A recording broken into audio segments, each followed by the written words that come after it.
Bonjour à toutes et à tous, j'espère que vous allez bien. Alors bienvenue sur la chaîne YouTube de Des Plumes et des Nombres pour ce numéroscope des 4. Que vous soyez chemin de vie 4, chemin d'expression 4 ou ressources 4, ce numéroscope est pour vous si le 4 fait partie des nombres de votre vie. Alors afin de le savoir, je vous invite à regarder le petit calcul qui se trouve au bas de la vidéo. Et une fois que c'est OK pour vous, on est parti. Alors, pour ce mois de mars, j'ai décidé de faire les numéroscopes avec l'héritage du tarot divin. Et je viendrai ensuite, si Babou le permet, faire une lecture complémentaire avec un focus professionnel et amoureux, plutôt sentimental on va dire, avec mon oracle, avec l'oracle des plumes et des nombres. Alors, une chose importante à intégrer pour ce mois de mars, l'énergie qui va nous intéresser. Pardon, excusez-moi, elle me fait trop rire. Attendez. Babou, elle s'est mise dans un de mes pulls. Elle a la tête dans la manche. Elle n'arrive pas à en sortir. Attendez, je la délivre et je reviens. Me revoilà avec une babou délivrée. Donc j'étais en train de dire que oui, le nombre qu'on va vraiment prendre aussi en considération, c'est le 9. Pourquoi? Parce que c'est Mars, troisième mois de l'année, additionné à l'année universelle qui est 2022. Et donc si je fais 3 plus 6, j'arrive sur le 9. Donc le 9, il vient nous parler d'une sorte de micro-bilan, d'accord? C'est la fin du premier trimestre. On a déjà bien rodé nos années personnelles respectives. Où est-ce qu'on en est par rapport aux événements de vie? Où est-ce qu'on en est aussi par rapport au nombre au nombre de l'année personnelle qui est dans notre vie? Je vous invite à regarder le numéroscope que j'avais fait pour l'année personnelle. Je vais vous le mettre en lien. Et c'est parti pour ce micro-bilan. Voyons, alors on va regarder avec l'héritage du tarot divin. Quelle est l'ambiance générale pour vous les 4? Ensuite, on regardera le défi majeur qui vous attend sur ce mois de mars. Et on regardera le conseil, l'atout majeur qui vient à votre rescousse. Et en dos de deck, eh bien, on a la reine de coupe. Ça vient nous parler de besoin d'harmonie, mais aussi de conquête, voire reconquête dans les relations amoureuses. Et ça parle d'une femme qui est bien ancrée dans sa vie amoureuse et du coup spirituelle aussi, j'imagine. Alors, c'est parti, voyons tout de suite de quoi il en retourne. Donc les 4, l'ambiance générale. Ok. Donc là, vous voyez, on a une reine de coupe et une reine d'épée. Donc c'est un peu, que vous soyez un homme ou une femme, hein, je vois l'importance de l'interaction avec des femmes à la fois de poigne, de pouvoir, mais de douceur. J'ai envie de dire des femmes qui ont une main de fer dans un gant de velours. On vous demande d'adopter ce positionnement. Donc pour les hommes, ça peut être incarner votre masculin sacré avec douceur, mais pragmatisme. Et cette reine de coupe, elle vient nous expliquer que sur ce mois de mars, vous allez être assez perspicace, assez clairvoyant, clairvoyante dans le tableau qui s'anime sous vos yeux. Ça vient nous parler aussi pardon, d'une forme de magnétisme. Ça vient nous parler aussi, cette reine d'épée, d'une forme de clairvoyance. Vous voyez, regardez, elle a au centre de son front, là, ce petit macaron violet sur le troisième œil qui vient lui donner en fait les réponses à ses questions, des réponses qu'elle pressentait déjà. Et donc, elle va pouvoir peut-être un peu passer à l'offensive. D'accord? Donc là, ça nous parle vraiment d'action, de résolution. Et vous voyez, heureusement qu'on a la reine de coupe, parce que cette carte, elle est assez forte. Et du coup, ça vient nous expliquer qu'il y a un peu de douceur et d'harmonie. Donc, ok, une main de fer dans un gant de velours, ne pas oublier la douceur, mais ne pas oublier non plus l'action et de servir ses intérêts. Voilà ce que ça vient nous raconter. Alors, le défi principal, c'est le 9 de denier. Donc pour moi, le défi principal, ça va concerner l'équilibre des finances. Il y a peut-être des choses que vous avez acquises, que vous avez conquises. Vous avez peut-être une sécurité financière bien ancrée. Et là, ce qu'on vous demande, c'est vraiment peut-être de ne pas gaspiller tous ces gains. Il est peut-être question, ce qui me vient là, pour vous, les 4, de placements financiers judicieux. Pardon, non, j'ai dit le 9. mais c'est le 6 de denier. Et quand on parle de placement judicieux, on va vous demander aussi de faire des choix, de peser le pour et le contre dans votre capacité à restructurer votre quotidien par rapport à votre vie matérielle, votre vie financière. Est-ce que vous êtes en train de créer des choses aussi pour pouvoir faire fructifier des projets collectifs, en famille ou avec les amis? Et du coup, on vous demande de prêter un regard important sur vos finances et la façon que vous avez de gérer vos finances. Donc c'est bien de faire des économies, oui, mais il faut savoir quelque part les réutiliser. En fait, il est un peu là le défi pour moi sur le 6 de denier. Alors on va voir maintenant le côté positif conseil. C'est le 9 de coupe. L'atout majeur, pardon, le côté positif sur ce mois de mars, c'est que vous avez au niveau de votre famille, de votre renommée, j'ai presque envie de dire de votre notoriété, une forme d'aboutissement. Et on le sent hein, avec cette reine de coupe qui est au dos de deck et cette reine d'épée. Donc il y a une forme de notoriété, de reconnaissance dans ce que vous êtes, dans ce que vous faites. Et vous allez pouvoir capitaliser là-dessus.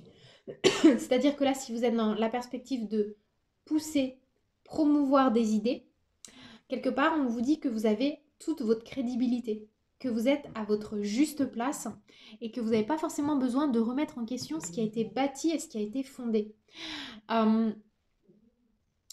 N'ayez pas peur des finances et ça me parle aussi peut-être d'un... Enfin, comment dire ne faites pas des économies de bout de chandelle. Voilà, ça vient me parler de ça. S'il faut investir de l'argent quelque part, investissez-le, surtout pour faire fructifier des projets, que ce soit perso hein, ou pro. Ça peut même être des projets de vacances, donc ne vous privez pas de cela.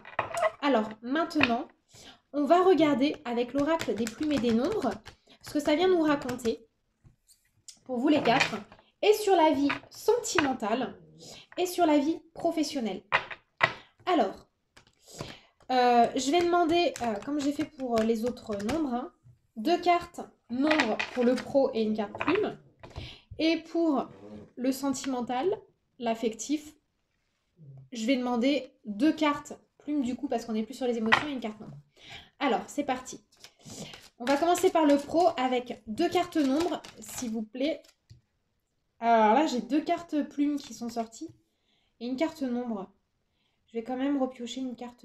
Non, mais je vais laisser comme ça. Je vais laisser comme ça. Je vais regarder ce qu'on a en dos de deck. Et vous voyez les 4. Il y a votre nombre en dos de deck. Il est question de construction. Alors. Ok. Alors, pour le professionnel, voilà ce que ça vient me raconter. Vous êtes dans une perspective, pour moi, de reconstruction. À une époque, ce qui vous a manqué, ce qui a pu vous faire défaut, c'est le manque de communication ou une mauvaise communication. Et là, on vous aide pour votre vie professionnelle à bâtir des projets solides. On a la plume brune, c'est la plume de l'ancrage. Donc en fait, on vous demande quelque part de ne pas mettre la charrue avant les bœufs et de respecter, et ça c'est le même de votre nombre, donc ça va complètement vous parler, hein. On vous demande de respecter les étapes. On vous demande aussi de communiquer avec les gens avec qui vous allez interagir de façon appropriée. Et ce qui est en défi là, pour moi, c'est votre capacité à ne pas vous retourner vers le passé. Parce qu'on a la plume gris anthracite, donc il y a peut-être des erreurs qui ont été faites. Oui, mais là vous avez une nouvelle chance de vous rattraper. Pourquoi? Parce que la vie a fait son chemin. Vous avez, avec le 9 de coupe en atout majeur, quelque part, la notoriété, la reconnaissance, l'expérience. Le 9, c'est aussi la sagesse. Hein. Donc vous êtes reconnu dans ce que vous avez envie de mettre en place, dans ce que vous pouvez faire, ce que vous allez faire. Hein. Que vous soyez en poste ou non, que vous soyez en train de chercher du boulot, en fait, c'est pareil pour tous les 4. Je veux vraiment faire des lectures qui s'adaptent à chaque situation et qui puissent vous donner des mots-clés pour réfléchir. Alors bien sûr, hein, à chaque fois les tirages, ça ne parlera pas à tout le monde parce que ça reste des tirages d'ordre général. Donc vous prenez ce qui fait écho à votre cœur, mais il y a peut-être un morceau, une bride de phrase qui va venir se mettre en résonance avec votre situation si vous tombez sur cette vidéo. Donc là, pour moi, il est vraiment question, je ne sais pas pourquoi, mais ça me parle de reprendre confiance en soi. Et c'est même pas reprendre confiance en soi, c'est ressortir, vous savez, un peu comme quelqu'un qui a envie de se remettre à une discipline, comme quelqu'un qui a aimé la danse dans son enfance et qui réouvre un tiroir où il y a ses vieux chaussons qui ont pris la poussière. Ça me fait penser un peu à ça. Donc là, on vous demande d'aller là-dessus, de reconnecter avec des choses du passé. Alors maintenant, sur le plan affectif, sentimental, relationnel, qu'est-ce que ça vient nous dire? Hop, ben, la carte non, ce sera celle-ci. Non, je vais la mettre là. Et il me faudrait aussi 2 cartes plumes. Ah bah tiens, celle-ci. Et une dernière, ce sera celle-là. Oh, bon bah ok. Ah bah vous voyez, on a repris la carte. Vous voyez, c'est drôle, hein. Et en dos de deck, on a les guidances.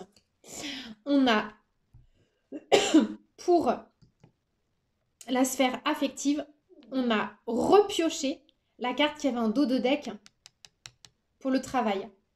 Donc voilà ce que ça me dit. Vous êtes dans une perspective de rééquilibrer chaque domaine de votre vie.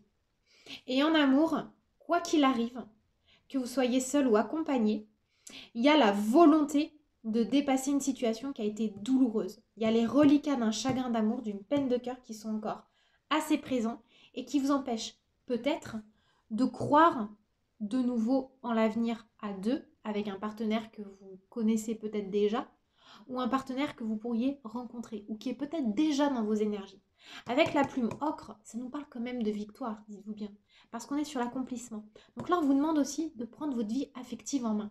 Donc je ne vous dis pas, hein, quand il est question de prendre votre vie affective en main, d'aller chercher peut-être le ou la partenaire sur les réseaux, pourquoi pas, hein, ça peut l'être pour certains d'entre vous, mais prendre sa vie affective en main, c'est regarder en face quels sont nos blocages, qu'est-ce qu'on a encore besoin d'intégrer, hein, parce qu'on travaille toute notre vie, donc on ne coupe pas des liens, on intègre juste des émotions sur lesquelles on a mis un voile, un mouchoir pendant quelques temps, pour aller vers vos perspectives de construction d'une belle histoire. Voilà ce que ça vient me dire. Et ce qui est génial, c'est que bon, bah, vous êtes guidés pour être à deux. Vous voyez, on a la carte des guidances qui sort. Donc la carte 60 dans l'oracle des plumes et des nombres. C'est la carte vraiment de l'appui céleste qui vous donne une connexion, une reconnexion à votre propre guidance intérieure. Et le 2, la dualité, ça vient nous parler du duo, du couple et du besoin de fusionner malgré parfois des polarités divergentes. Voilà mes chers 4, j'espère que cela vous aura parlé. Laissez-moi un petit commentaire en bas de la vidéo, même si je réponds pas tout le temps, je vous promets, je les lis, mais vraiment tous. Ça, il n'y a aucun doute là-dessus. Je vous embrasse, je vous dis à très bientôt et je vous souhaite un excellent mois de mars. Bye bye!